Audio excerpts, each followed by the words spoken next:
but all were equal. Am I making sense? You understand that? So when you're looking at assignments and equality, we're no better than women. You can't beat your chest and say, because I'm a man, I'm better than you. Man, that's foolish. And here's a little something for you men. Women are smarter than us.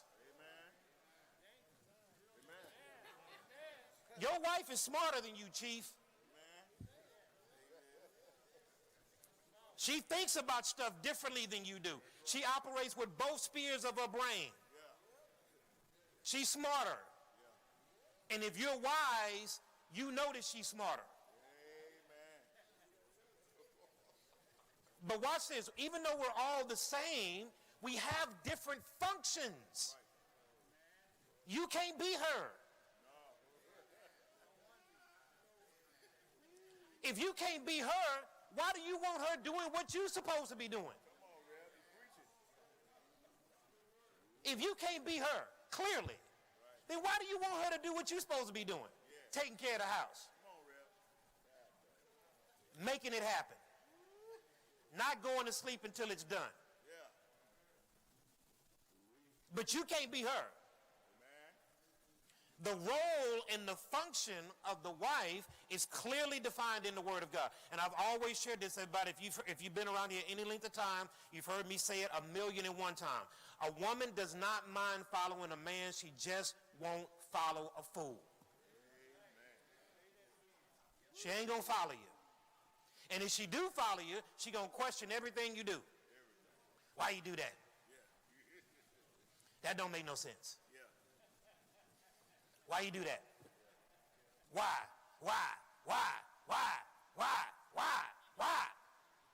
If you're hearing all these whys, that's a problem. A woman doesn't mind following a man, but she just won't follow a fool. Now, Deacon Paul, you ready to get to the guys? Okay, let's get to the guys. Let's talk about the man's responsibility. The man's responsibility to his wife, not his girlfriend,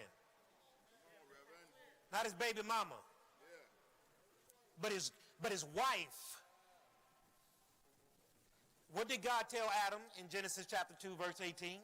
It's not good for man to be alone. It's not good for man to be alone. Look at this at the bottom of page 25. Husbands, love your wives and do not be embittered against them. Don't be talking about, man, all you want is this, and this. You embittered because she want the lights on. You mad because she want to go to Papa Do's and you can't afford it. You mad, you embittered because she wants certain things in life and you can't provide them for her. Now, watch what this says in Colossians chapter 3, verse number 19, and then we're going to go to Ephesians. Husbands, love your wife. Now, don't just overlook love. I want you to write something over love. Agape. It's agape love. That means unconditional. There is no excuse for a man to stop loving his wife.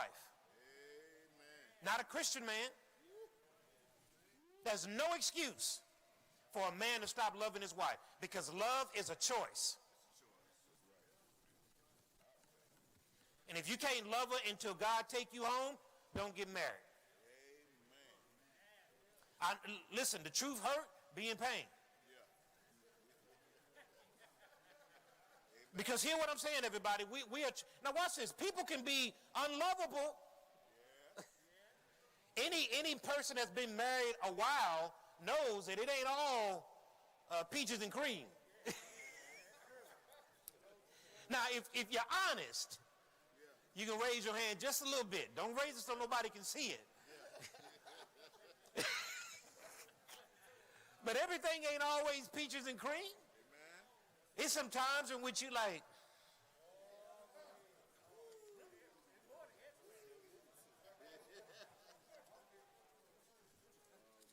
sometimes in which you say, listen, just let me cool off. Let me alone. I'm good. I'm good. Give me a couple hours. But watch this, loving is hard. Loving this kind of way is hard. We talked about last week, eros is easy love. That's that passionate, lustful love. You know, when y'all are coming together and making it happen. You know, that 5 minutes of pleasure. That's that euros. Every man loves the euros. 2 minutes, right? That's that euros. Every man loves the euros love. You know, that phileo love, that friendship. That's cool too. The storge, that empathy. That's cool. But agape, I want you to think about how unlovable you are. I want you to think about how much we disappoint God. I want you to think about how, I want you to think about when God looks at us. And let me tell you something. Let me say, so on my way to work this morning, we got in early. Man, thank you for all those guys who came out today, man. It was a blessing. Wasn't that a blessing to see today, man? God, I mean, it was just an amazing thing. So thank you for all you guys that came out. But this morning, as I was coming to work, when I was getting ready to make a right onto Main, I saw this dog on the corner. And this was probably the most pitiful dog I've ever seen in my life. I mean, he was mangy. He looked confused. I thought the dog was getting ready to say, you know what, I'm going to run across Main. I'm going to get this over with. I'm serious. Seriously. I mean, this brother's sitting there like, I'm thinking like, like this brother's really considering running across Main. He know what he doing. He's finna commit doggy suicide, Paul. Seriously. This brother looked a hot mess. Like life had just beat him up. Like he ain't ate in a few days. His hair's all matted. He's skinny. And then as I looked at that dog, I literally felt pity on him. Like, dang, this dog done been through hell. This dog done literally been through the ringer of life. Seriously, and I'm looking at this guy. And then as I'm rolling by, going down Main, going about my business, God says he pities his children.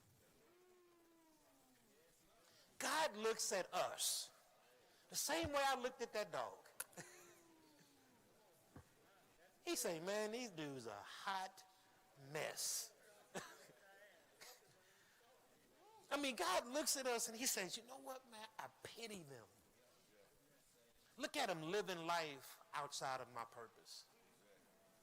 Look how stretched out they are. How anxious they are. Nothing's going together in their lives. And God sits back and looks at us the same way I looked at that dog. Think about when you're talking about agape love. God looks at us that way and continues to deal with us and work in and through us to accomplish his will. Here's the amazing thing about agape love, and I can talk about this all day long. Agape love never changes. No matter what you do, agape love levels out. God cannot love you any more than he already does. You could be at the worst part of your life. God cannot love you anymore. So if you cross every T and dot every I and do better over here and do better over there, God can't love you anymore. His love has topped out. That's agape love. That's the same kind of love we got to have for our wives. That's the same kind of love.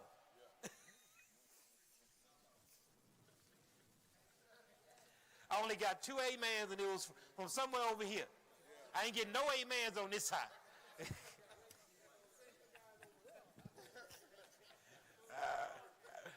Yes, sir, bro.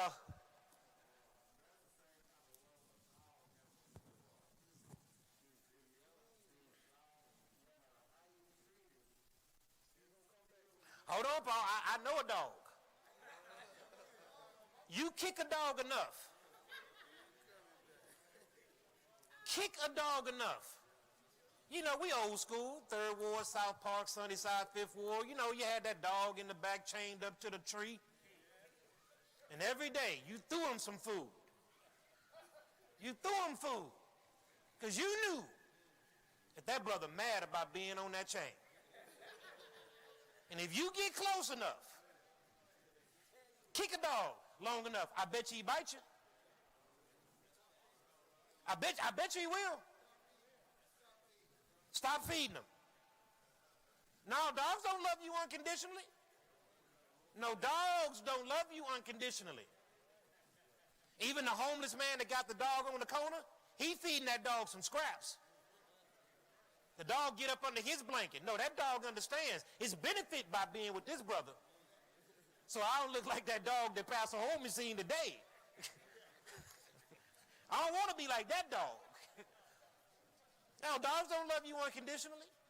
But here's what we got to do. We got to love our wives the way God loves them.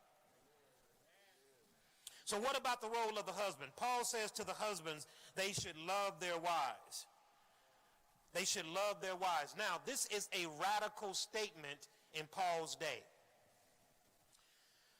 Paul is preaching to a congregation to where in that day, women were not regarded as anything. Women were a commodity. So this is a radical statement that Paul is talking to the Colossian church to. Saying, love your wife? No, Moses said, listen, I can give her a certificate of divorce for any reason. I can come home and she ain't cooked. Here you go, I'm out. House ain't clean, I'm out. But she can't divorce me in that way. Only I can divorce her in that way. So when Paul is talking about loving your wife to the Colossian church, man, this is a big deal. They're like, man, my wife is a commodity. She ain't something that I love like that. So when Paul says to love our wives, he is saying that we got to go radically with our love. And if you don't know what radical love looks like, keep reading.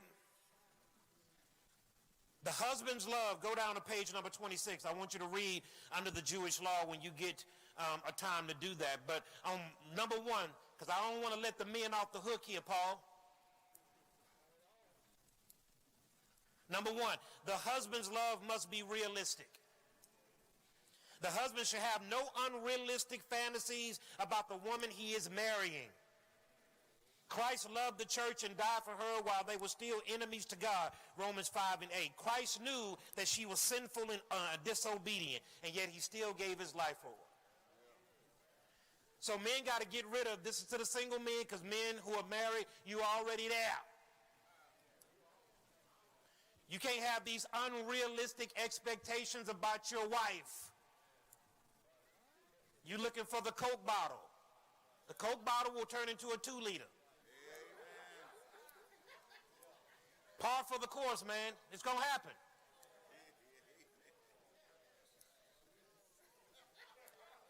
Everything that goes up comes down. Listen, men, you can testify. What you used to do all night, not take you all night to do. Things change. Things change. They're not the same. But you can't go into a marriage or with your wife with these unrealistic expectations. Because the first thing that leads to fights is disappointment. After disappointment is frustration. After frustration is arguments. Always starts with disappointments. When one party doesn't meet the other party's expectations. So you can't go into this thing thinking that, man, I'm going to get the perfect wife. Man, I found my wife in church. I know she loved the Lord. She got a Bible like I do. Woo-wee. Look out. We about to be on fire for God. And you think that everything is going to be hunky-dory. That's unrealistic, man. Because if both of y'all were the same, one of y'all wouldn't be necessary. So a husband his love must be realistic. When I'm looking at my wife, I got to realize that there's some times that she gonna disappoint me. Because I know there are times that I disappoint her. Okay, I got two more amens over here. I appreciate that. The single men ain't giving me no amens now.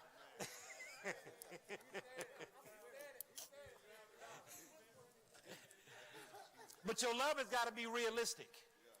Stop looking at the TV and trying to find your wife to make her look like that. Listen, the real housewives or wherever they at, that's not real. Have you seen Rihanna with no makeup? Have you seen her? You don't want to. You seen Cardi with no makeup? Please put it back on, Cardi. Go to sleep with it.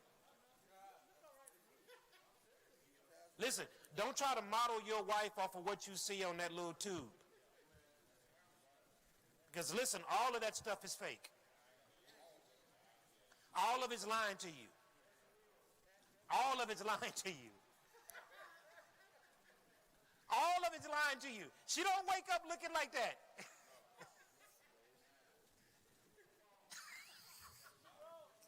No, I'm not. I've been married for 20 years. I know what I'm talking about. But I love my wife. Your love has got to be realistic, because you're going to set yourself up for disappointment. Number two, the husband's love must be sacrificial. The man is required to sacrifice. How do you know that, Pastor Woman? Because you got to love your wife as Christ loved the church. Well, what did Christ do for the church? He sacrificed. He died for the church. So men, we got to sacrifice. If you are married, your interests come last. Par for the course, buddy. You don't get your way all the time. It is what it is. And as a man going into the marriage, knowing that I got to love my wife the way that Christ loved the church, I have to understand that there are more times that I have to sacrifice than does she. I got to sacrifice. I got to get up and get another job.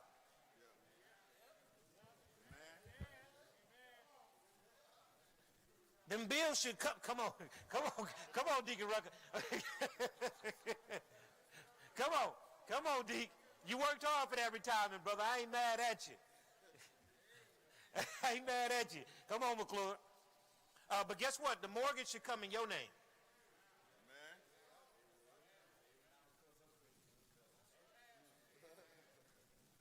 If she's living in a house, when y'all guys get together, you got to buy the house from her.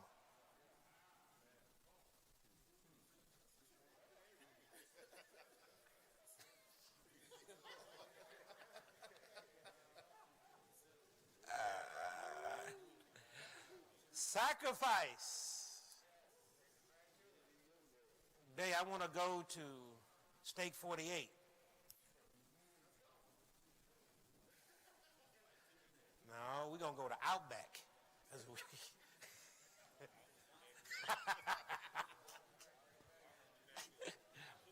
Look at this. The husband's love must be sacrificial. He is to love her as Christ loved the church and be willing to die for her. The husband's got to be willing to die for her. I will say this unequivocally. I ain't got to think about it. I ain't got to put no thought into it. Listen, it is what it is. I will lay down my life for my wife and my family in a heartbeat.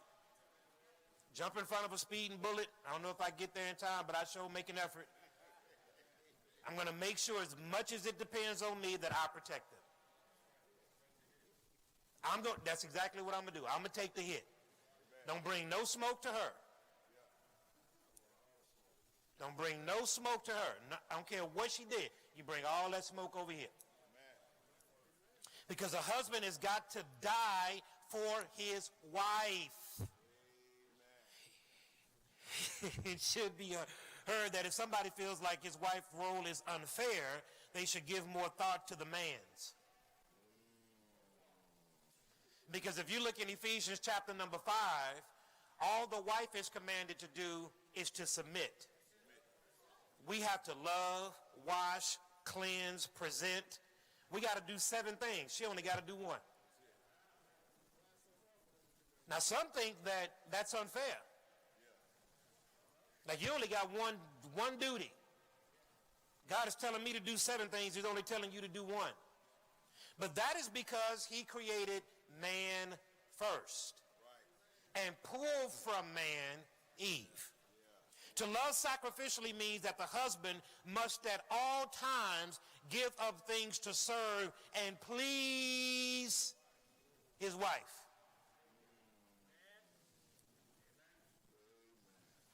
So I shared with the deacons class on Sunday, great class by the way, as I shared with you guys, if you want to make the hairs on the back of your neck stand up, go home. Sit your wife down. Release her. Release her. Say there's no wrong answers. But babe, I want to know how I'm doing as a husband.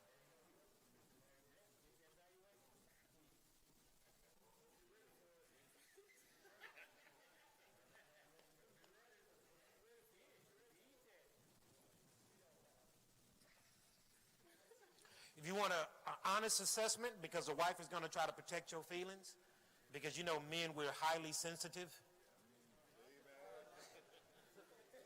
The male ego is easily bruised. Your wife can make you cry. Your wife can make you cry, Sherman.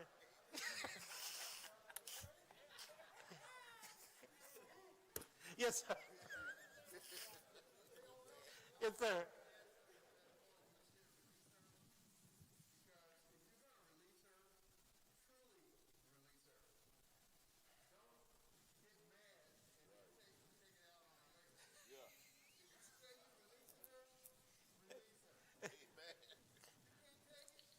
Don't ask it. You got to prepare for this conversation, man. Let me put this in there. Listen, pray about it first. Prepare for this. Don't just go home and spring it on her. Like, what you think about me as a husband? You ain't prayed about it or nothing, and then she tell you, and you like, yes, sir.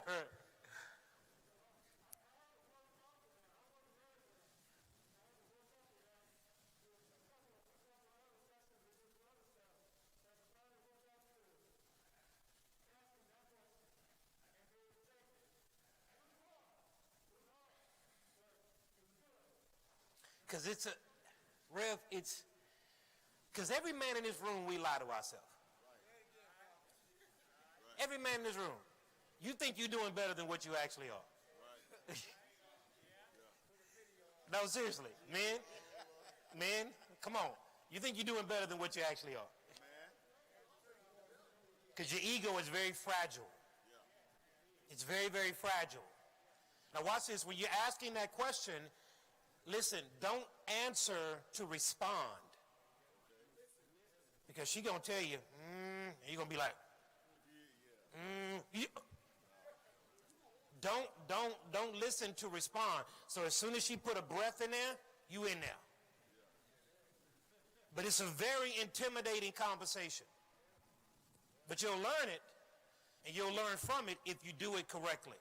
He must sacrifice time, entertainment, friendships, sometimes even career in order to love his wife. Sacrifice is something that is easy to talk about. It's another thing to do, y'all. Like, it's another thing to do. So, you know, if there's something that my wife wants that I can't get at the time, I don't tell my wife no. In my mind, I think about how to get it. I'll think about how to get it. If I'm not there and she wants a 45-carat diamond ring, I'm thinking, dang, how in the world am I going to get that? Serious overtime. But I don't want to tell my wife no because I don't want her getting used to hearing no from her husband. Because no will get into her spirit, and then guess what she start telling you? She's only telling you what you trained her to do. So guess what will happen if she keeps hearing yes, yes, yes?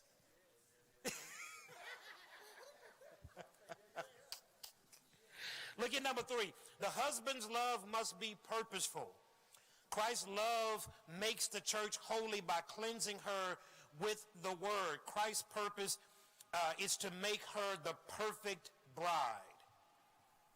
The husband must love his wife through teaching her scripture, getting her involved in a Bible preaching church, encouraging her to get involved with small groups and ministries or areas where she can grow and serve. He must seek to cultivate not only her character, but also her calling.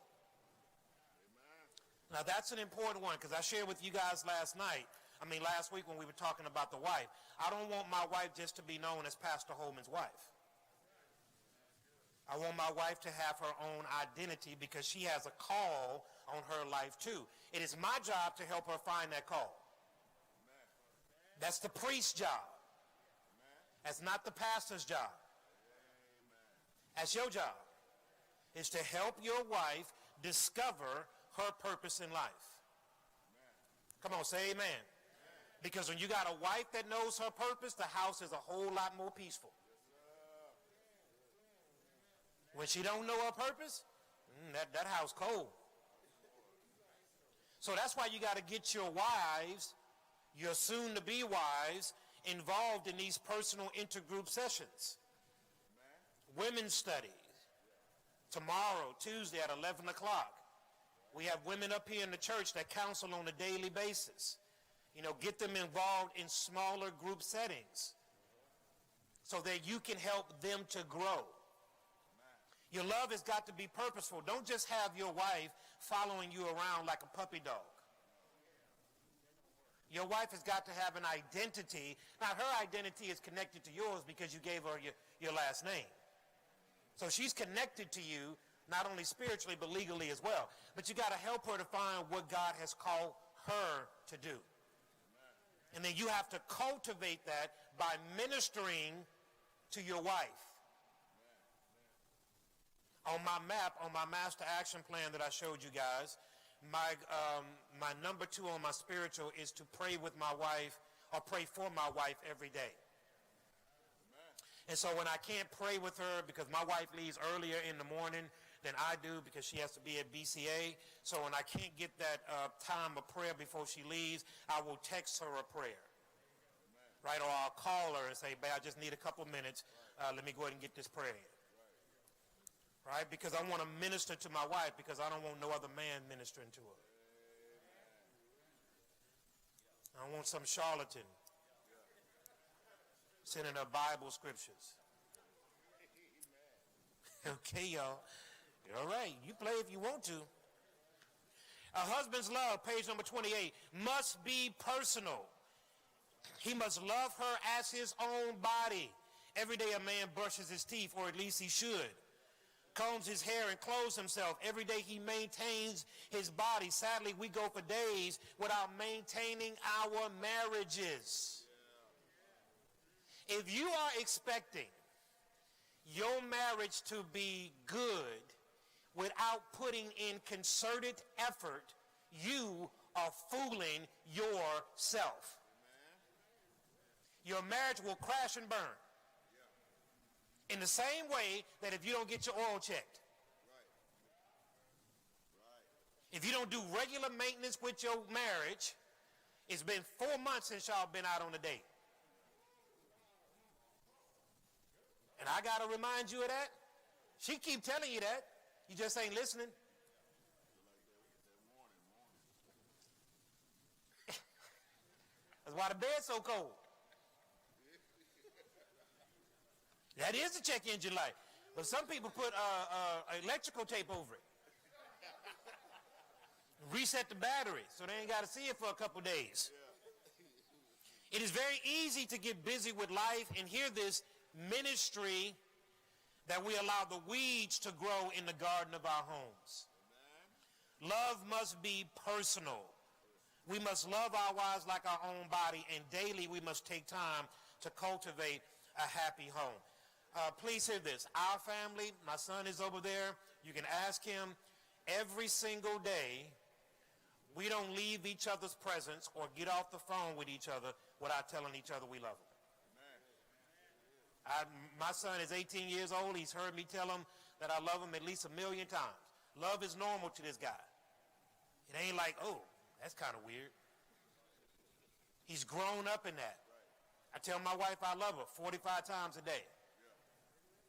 Right? Because I want to cultivate love in our home. When I go home, I want to be happy-go-lucky. I don't want to deal with serious issues at the house. Now, we got to deal with them from time to time, Shaw. I get that. But I don't want to come home like Sergeant. Uh-oh, Daddy's here. Straighten up, everybody.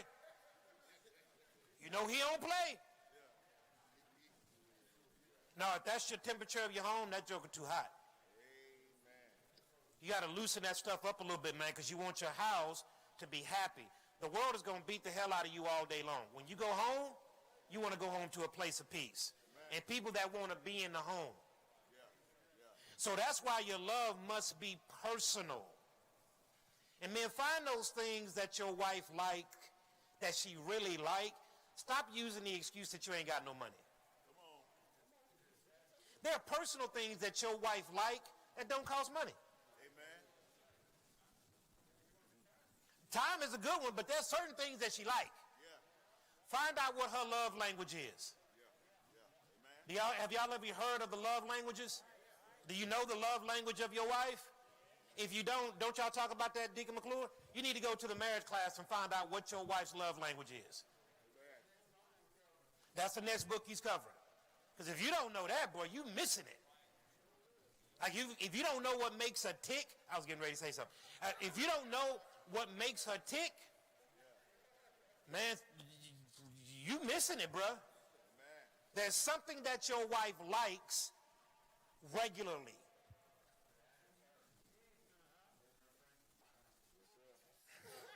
Hey, put a honey in her hand every now and then. That's a good one. I mean, but that's something that you have to know if you're going to be effective in your marriage. Please don't be married and then just think that time is building you a strong marriage. It is not. It is not. You could be married 40 years, 50 years, 30 years, and not have a good marriage. Just because you've been married for a long time don't mean that you got a good marriage. So don't expect time to build the foundation. You got to be very, very, very, very personal with it. Now let's look at the kids real quick. Because all of us got kids, right? Some of us got older kids. Now, here's the conversation. As I tell my daughter, who is getting ready to be 21, my other daughter that's 20, my son that is 18, my daughter that is 16. As long as my money got anything to do with your life, I have a say-so in your life. As long as my money got anything to do with your life, I got to say so. The minute my money has no value to you, I lose the ability to speak into your life. Now, if you're 30 years old still calling me for money, I still get to give you advice. I still get to tell you that's wrong, that's wrong, that's wrong. I still get to do that. But when you subtract my money from your life, do life. I now enter into an advisory role. So when children understand their role as a child, what the old folks used to say, stay in a what? See, those who are, let me see, I would say 30 under. Y'all have never heard y'all parents, when two adults are talking and you in the room. I don't care if they were talking about whatever. They didn't have to be talking about nothing. But if two adults were talking and a child was in the room, they tell you to do what? This grown-up business. And they ain't got to be talking about nothing. You still got to go. And like those of us who know that kind of lifestyle, we understood the role of a child. That you didn't get too big for your britches. Be careful. Be careful. How many of you heard that when your mama say, listen, just get away from me right now? Your mama was saving you from herself. Children, obey your parents in everything. But this child obeying their parents has in everything, now the phrase in everything has an expiration date on it. When you're looking in the Ten Commandments in Deuteronomy chapter number 20, you'll find that this is the first commandment with a promise. Children, obey your parents in the Lord so that your days may be long. It's the first commandment. The first 5 commandments are God to man. The last 5 commandments are man to man. Right? And when you're talking about child to parent, God says it's your responsibility to do what your parents have told you to do. Because that protects you. But now, in 2021, parents are trying to buddy up with their children. It is not my job to be your friend. That is not my job. That is nowhere in my description. I'm always going to be your parent. Now remember this, as my child matures and begins to start entering into life and start operating in a higher capacity, I as a parent begin to start to pull back the reins. I can't be having a child that's 55 years old, married for 30 years, and trying to speak into his life every single day of his life. No, you can't be doing that. So obeying your parents in everything has an expiration date on it. Now, they're going to obey you because that's required of the Lord. But as they begin to blossom, you as a parent begin to start pulling back. Does that make sense? So when you understand this is very, very important because every person in the home has a responsibility and a role. I don't ask my children to pay any of my bills, y'all. I don't ask them for a dime. Now I should because that brother got money in his pocket and he never tell me he do. He got money. See how he's smiling now? He got some money in his pocket. Yeah, I know he's tucking it all the way in the corner. I know what he's doing. But I don't ask them for anything because that's my responsibility. Now, when this brother gets 35 years old and he still need a place to stay, we're going to have some conversations. I'm charging him rent then. I'm charging him rent. But look at this. The next family relationship should be affected by our new identity is the children's relationship to their parents. I believe that a relationship from child to parent, if it's a good foundational relationship, your floor should be their ceiling. Your ceiling should be their floor. So wherever you end in life, that's where they springboard from. Does that make sense? It is a job of every generation to make the next generation better. That's our job. That's our job as adults, as parents. But please hear this. The word children does not refer to any particular age group. It refers to any child still living in their home under parental guidance. So if you are 20 plus, 25, 30, and still relying on mom and dad, you are a child by biblical standards.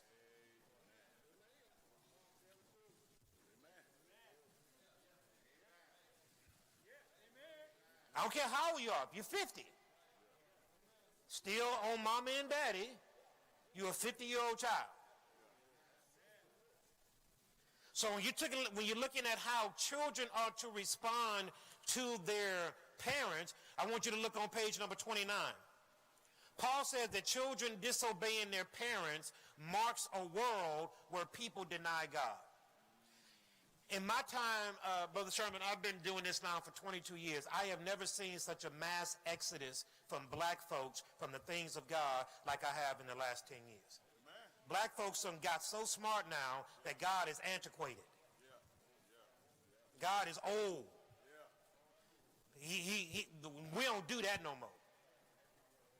I have never seen such a mass exodus from the things of the Lord. Now hear this, within our context.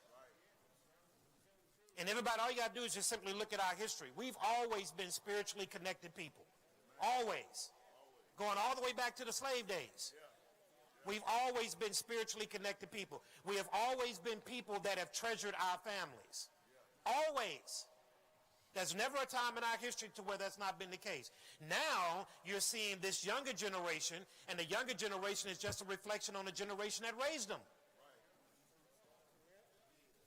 You have to be able to not only see this stuff, but you got to model this stuff. So you can't see me up here preaching like this on Monday and on Sunday and all these other places, but he don't see me doing this at the house. He ain't going to follow behind that stuff. Why would he? I wouldn't expect him to. So what we have to do is not only talk about it, men, but we got to be about it. That does not mean we got to be perfect, Brother Gilmore. That does not mean we have to be perfect. That does mean we have to be consistent.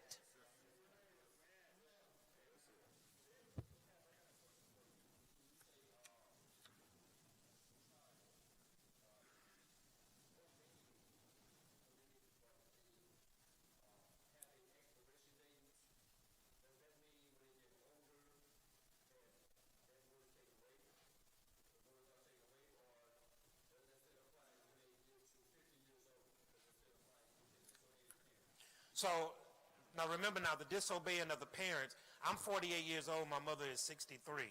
I'll be 48. My mom my mom is 62, getting ready to be 63.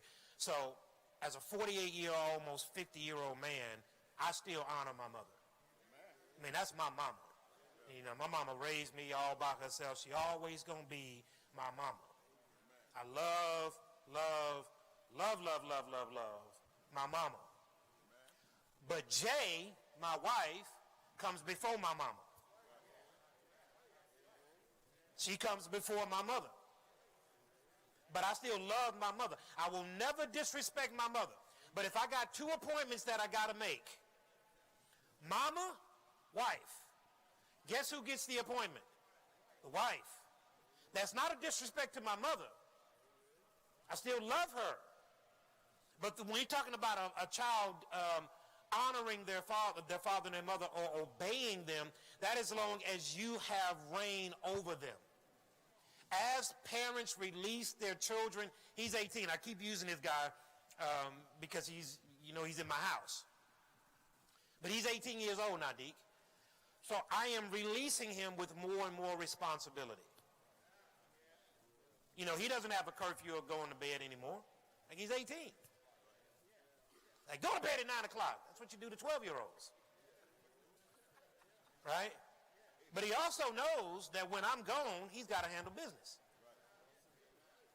So I release him slowly but surely. As I see him navigating through life and making good decisions, I release him more and more and more and more.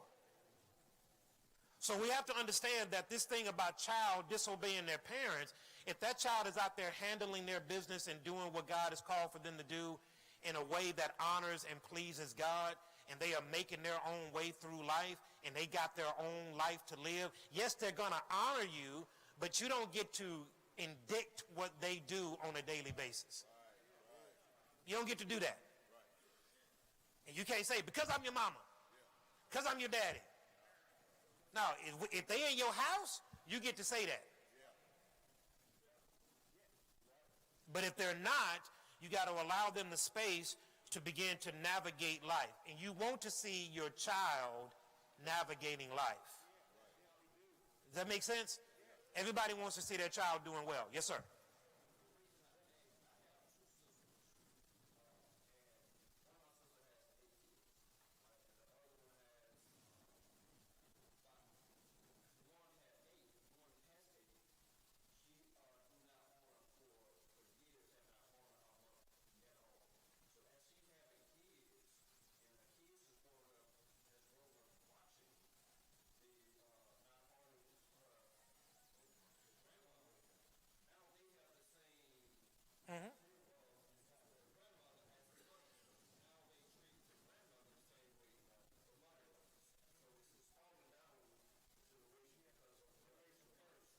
Those are called generational curses.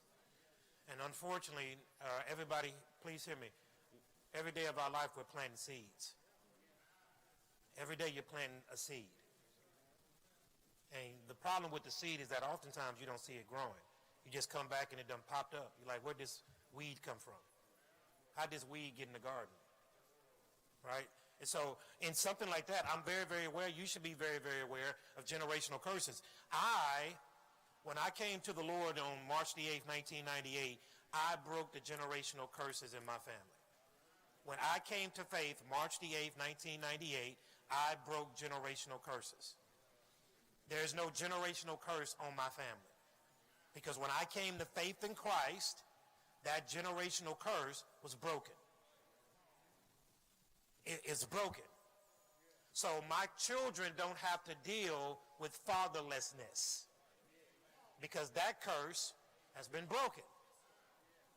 They don't have to deal with divorcees, because that curse has been broken.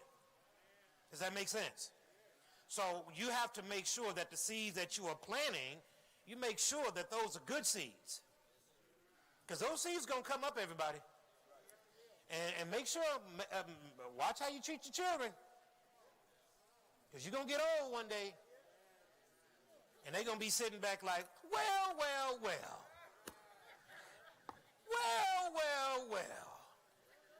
What kind of decision we got to make here, Dad?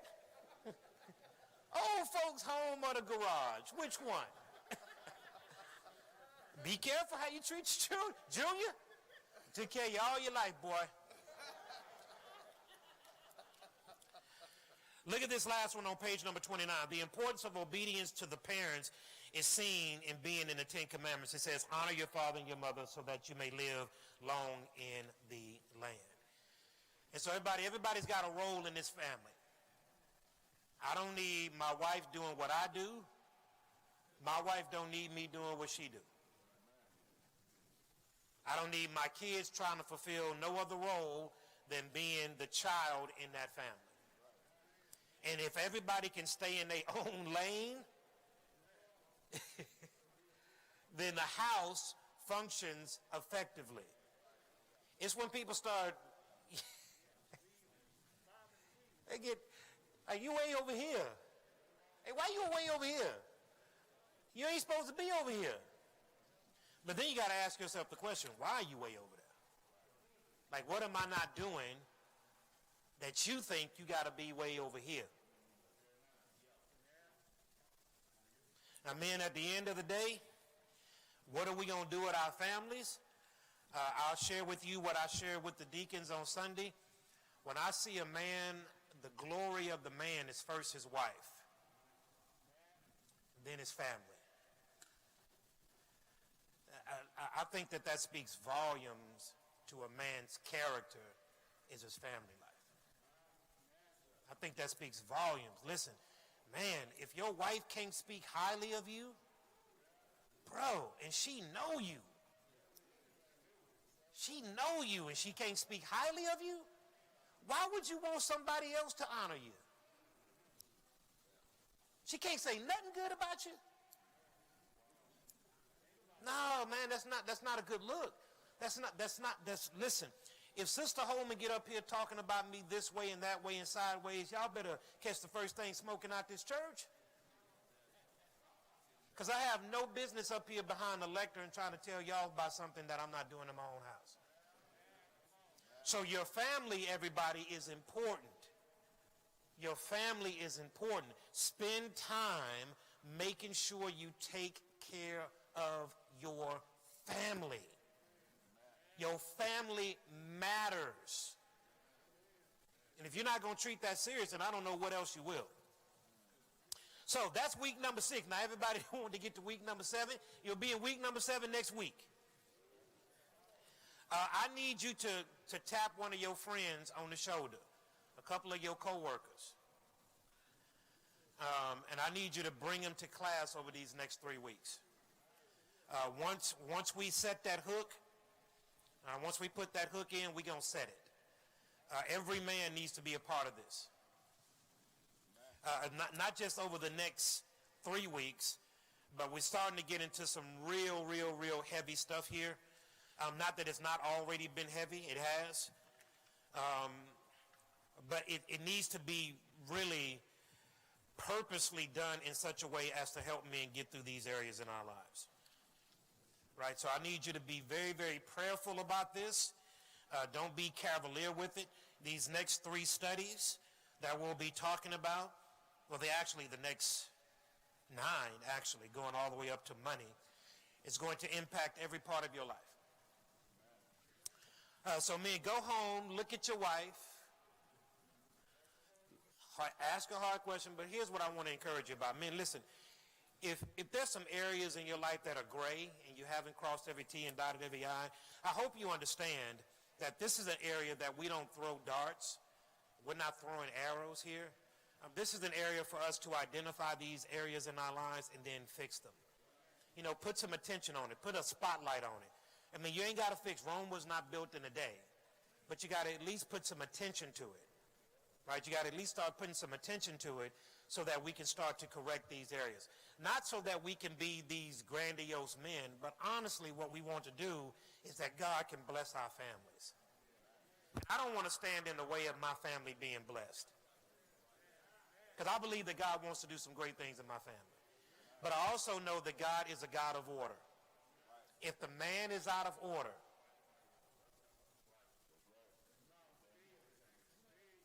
that's why you got all these women pastors running around here. So go home, man. Love your wife.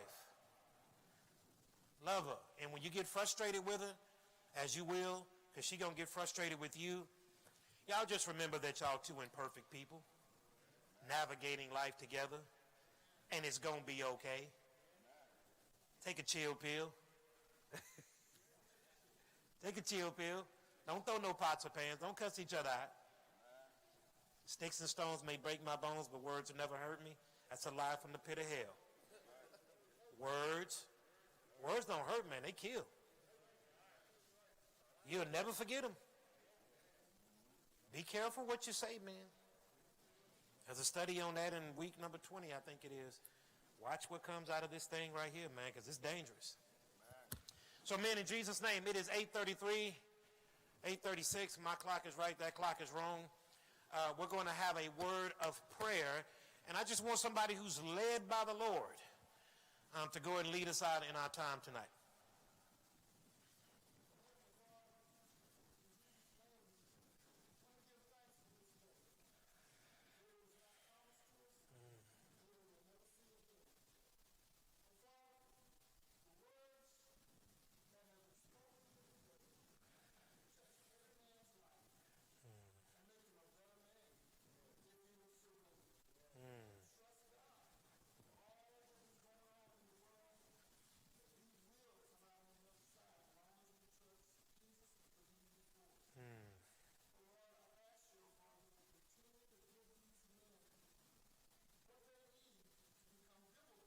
Yes.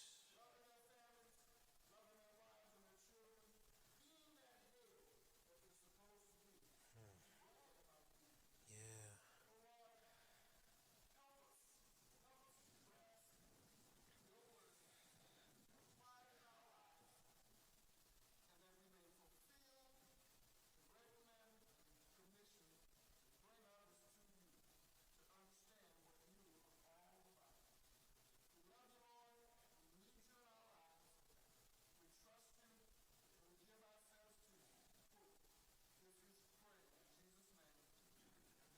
Amen. Now, man, how many of you guys are on social media? Facebook, Twitter, Instagram, whatever? Can y'all do me a favor?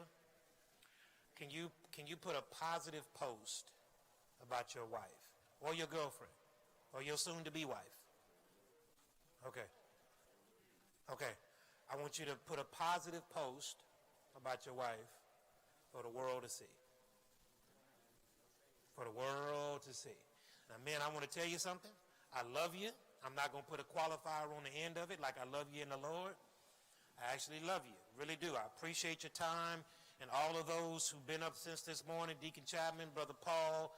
Who else was out there today? WJ, LaFonso, Rev. Thank you so much, man. Deacon Lonnie, this brother Deacon McCullough walking all slow. Hey, y'all dap somebody up, man. Find somebody that you don't know. Find out their name. Tell them you love them in the Lord, man, and Lord's will. I'll see you next week.